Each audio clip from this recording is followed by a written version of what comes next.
মিঠাতেল 1 লিটাৰ কিনিছিল 80 টকা। নৰেন্দ্ৰ মোদী আহি 1 লিটাৰ মিঠাতেলৰ দাম 210 টকা কৰিলে। হয়নে নহয়? বেলেগ কথা বাদ দিলে নিমখ, মই নিজে মোৰ মনত আছে নিমখ কিনিছিলো 2 টকাত। এতিয়া নিমখ কেই টকাত কিনে? মিনিমাম 20 টকা নিমখ। তাত কিন্তু ওপৰত আছে টাটা কোম্পানী কিনিবলৈ হ'লে বেলেগ বেলেগ কোম্পানী হ'লে দাম বেছি। কেনেকুৱা দাম? ডিম, মুৰ্গীৰ ডিম আগতে কিনিছিলো 2 টকাত, মোদী আহি কিন্তু মুৰ্গীৰ দাম কিমান কৰি দিলে? মুৰ্গীৰ কণীৰ দাম কিমান কৰি দিলে? 10 টকা। 10 টকা। 2 টকা মুৰ্গী কণীৰ দাম 10 টকা। হয়নে নহয়? তাৰ পিছত যদি কোনোবাই বিজেপিক বাৰম্বাৰ ভোট দি থাকে তাৰ পাপ লাগিব।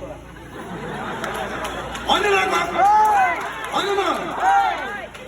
বস্তুৰ দাম চব বঢ়াই থাকে, তাৰপিছত কয় যে এই মুছলমানে দেশখন খালে। হয়নে নহয়?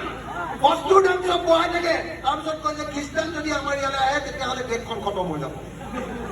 কোৱা ভাই, তোমালোকক হিন্দু মুছলমান খ্ৰীষ্টান কৰিবলৈ তালৈ পঠিওৱা নাই নহয়, তোমালোকক পঠিয়াইছো আমাৰ পথাৰত পানী দিবৰ কাৰণে।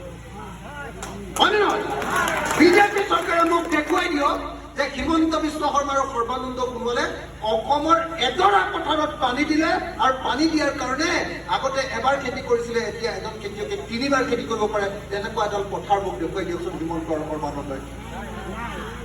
হয়নে নহয়? যদি আজি অসমৰ মানুহ ধনী হ'ব লাগে, প্ৰথমতে কি কাম কৰিব লাগিব? অসমৰ মানুহ ধনী হ'বলৈ প্ৰথম কাম কৰিব লাগিব অসমৰ পথাৰবিলাকত বছৰত 3বাৰ খেতি কৰিব লাগিব।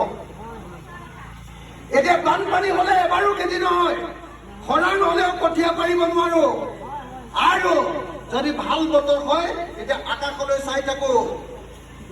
যদি আকাশৰ পৰা বৰষুণ পৰে এবাৰ খেতি হয়, আৰু যদি আকাশৰ পৰা বৰষুণ নপৰে তেতিয়াহ'লে ভেকুলীৰ বিয়া পাতি থাকো। হয়নে নহয়? এতিয়াও গোটেই পৃথিৱীৰ মানুহ গৈ মহাকাশত, আপোনালোকে গম পাইছিলে নে সেইদিনা মহাকাশৰ পৰা ঘূৰি আহিলে বুলি? 8 দিনৰ কাৰণে গৈছিলে, 200 কিমান দিন থাকি আহিলে, এবছৰৰ ওচৰে থাকি আহিলে। আমাৰ ঘৰখনৰ পৰা সকলোলৈ ওলাই যাওঁতে টেনচন, এই মানুহজনী কিয় ইমান দেৰি অহা নাই, 10 বাৰ ফোন কৰিব। এগৰাকী মহিলা গৈ আকাশৰ ওপৰত স্বৰ্গ প্ৰায় এবছৰ দিন থাকি আহিলে। জানে নাই? যি সময়ত মহিলা গৈ স্বৰ্গত থাকি আহিছে, আমাৰ আকৌ অসমীয়া মানুহকেইটাই ভাবি আছে মাইকী মানুহজনী যে স্বৰ্গত থাকিলে মতা মানুহ এটা আছিলে, কিবা গণ্ডগোল কৰিছিল নেকি? আমাৰ চিন্তাটো ভাল,